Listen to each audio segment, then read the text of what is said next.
So the first thing you need to get when you decide to go camping is an axe. Don't get a hatchet. You're gonna get a hatchet, you're gonna struggle. You're gonna get some wood that's really hard and you won't have enough leverage to chop it up. You need to get an axe about this size. It's not super large, it's not really girthy in the head. It's a medium-sized axe, and this works well for splitting any wood that you're going to need for your campfire. When you buy some wood at the grocery store or at the gas station or wherever you end up getting some wood to go camping, the camp host, it's probably going to have a mix of softwoods and hardwoods. Softwoods are going to be like pine or cedar. They're going to be really light when you pick them up. Hardwoods are going to be heavy. Even a small piece has surprising weight to it. This is for once you get your fire started and burning hot. You want to use and start your fire with softwoods. Softwood is significantly lighter and it's also easier to chop. When you're splitting wood, you have to think about the wood as it was a living structure, right? And so there's like fingerprints in the wood. So we see where this knot is in this piece of wood. We're not going to try to split it right here. That is going to bring our split down here and make it really hard to split. That's going to cause you to struggle. What you want to do is you want to split on the angle that's just on the inside of your knot. The other thing I would highly suggest is finding something to chop your wood on. Chopping your wood on the ground is soft and it bounces, and so when you chop, you lose a bunch of your energy from your axe chopping into the wood. So find something, whether it's another stump, a rock, a log. Don't do it on the park bench, but just another log will dramatically increase your efficiency for your chopping of your wood. Unless it's a really big full round, you don't need a giant super axe swing. You really just need a small axe swing, and this is where we're aiming for, right? So this is where we're going to be aiming at, right about here. Somewhere right in the middle where our line will fracture. Wood is like a crystal, it will fracture on this line right down here. We don't want to try to chop here because this knot is going to jam us up. So swing your axe. You don't need to have it choked up like a baseball. You can have a hand up here or midway and just give it a nice split. Once it's in, once the head is in, then you start to work it in. And all you have to do is give it some gentle taps, and with holding it with one hand, pry with the axe, and the wood opens right up. Now, this is what we need to start our fire. We're going to need very small pieces of kindling, little tiny twigs, as small as you can get them, toothpicks or chopstick size, or smaller. In the forest, you'll probably be able to pick up a bunch of these just all around your campground, or just debris from other people that have chopped their wood, and there's these little bit of slivers. You need this to start your fire. If it's wet, and you're camping somewhere in the forest, in the redwoods, or somewhere where it's been raining a lot, and your wood is wet, or the surrounding area is wet, then you might need a little bit of help. This is where you can use things that you probably have in your car, like coffee cup holders, or beer packaging, or your favorite sailing magazine.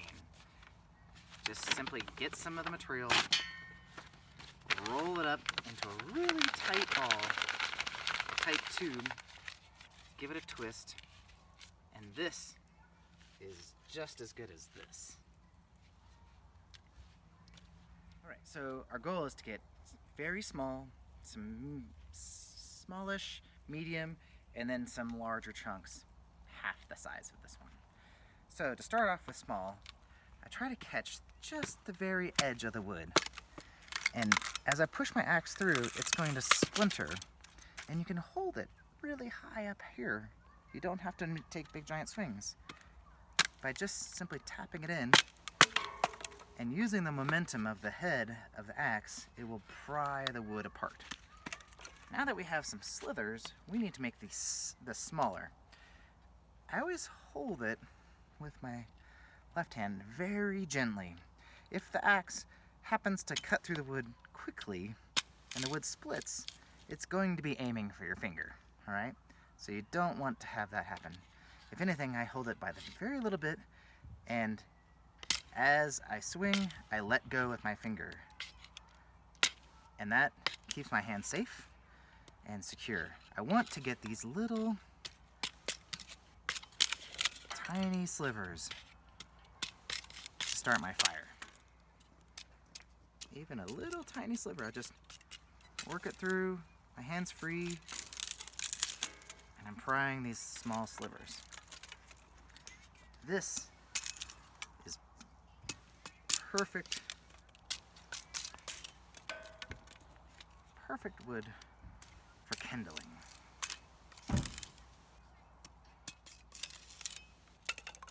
All right. Now that we have our kindling, it's time to start our fire. We have some medium-sized wood. We have some small wood, medium wood, and some large wood. This is where I see people make mistakes too. They decide they're going to build this giant pyramid of giant wood, and then it never starts. And then they do something crazy like, ooh, let's pour some gas on it. That is a bad idea. That's how you end up with a fireball that burns off your eyebrows. And nobody likes that look. It's not a good look. All right, so what we want to do, pretty much at every fire pit, there's going to be some remains of a previous fire. There's going to be some charcoal, there's going to be some ash. We're not going to worry about the ash. The charcoal, we're going to use it to kind of make a little nest. And then we're going to take all our little forest debris here and our smallest bits of kindling that we cut. And we're going to have it kind of staged and ready. I would start, if it was wet, with maybe some paper, a little twist of paper, works well, or coffee cup insulating sleeve, rolled up nice and tight. This basically becomes a wee little log / chimney, so we can get some heat there. Or you can use some, if it's dry, some pine needle duff. This is called duff. And you can make that as a little nest. And then we start putting on just the smallest of the smallest twigs that you can find. And they're very, very small. And I'll even break them up and try to get them to splinter. You want as many small little air pockets as possible to get your fire started quickly. So break it up just to get some crumbles. We want all those fractures. Fire needs 3 things. It needs air, fuel, and heat. So to start a fire, we need to have air. And the only way we can get air to our wood is by having it be small and frayed. We need fuel, which is the wood itself, and we need some heat, which we're going to use a match or a lighter. Will work just fine. Cigarette lighters don't work so well, but longer camping lighters, they work better. Also, you can get longer matches. They're like barbecue matches. I'll get that and show it to you. And those work really well also. Alright, so the 3 things you can use to light your fire with, I would use a camping lighter, not a cigarette lighter. You're going to end up burning your fingers. You can use extra long wood matches. These work great. They give you lots of heat and energy. Or you could use just basic kitchen matches. but they have to be wood. The paper matches that are in paper folders just don't make enough heat. How fire works. This is how fire works. Fire works by burning gases. So the heat of the flame actually vaporizes the gases inside the wood, and those gases burn.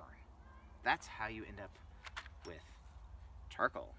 That means all the gases have been burnt out of the wood. It still exists though. Paper matches don't make enough heat to get your fire started. They suck. They blow out super easily. So a wood match will have enough heat within itself as the wood burns on the match itself to then start releasing the gases in your very small kindling. So let's use the smallest one. You want to get your match started, okay? So now the wood is actually burning here. That's going to create the most amount of heat. Then you want to apply your heat as low as possible in your little nest of kindling. And it's going to start burning. And what we need to do is start adding little tiny bits. You can see how the vapor is actually coming off the wood and starting to burn. It starts to vaporize. You can see the smoke building. That means heat is building and releasing gases. The smoke is part of the gases. As it starts to burn, you need to start adding just still some of your smallest wood. We're not even considering anything bigger than this. And this is going to make a bigger package of heat because we need more heat to be able to vaporize the gases in bigger pieces of wood. So now that it's starting to burn, now we can start adding larger pieces of wood.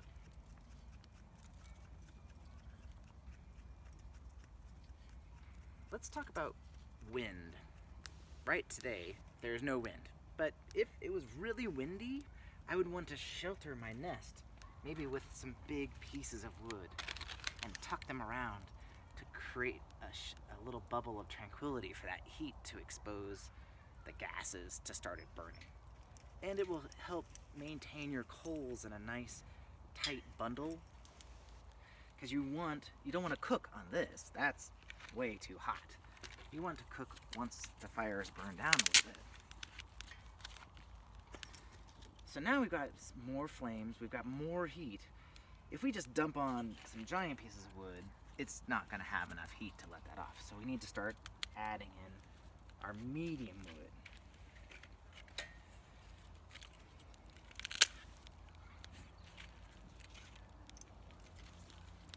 Now, the medium wood's going to take longer to burn. It's going to take longer to start breaking down into the coals. We might find that this ash pit, at the very center of the fire, there's not enough small fuel to keep creating heat to release the gases of the medium sticks. So if you find that your fire starts to go down a little bit, add more tiny sticks and just stuff them in the holes around your fire. If you put them in the very top, those gases are going to vaporize, burn away. What you want is those gases to start burning down low.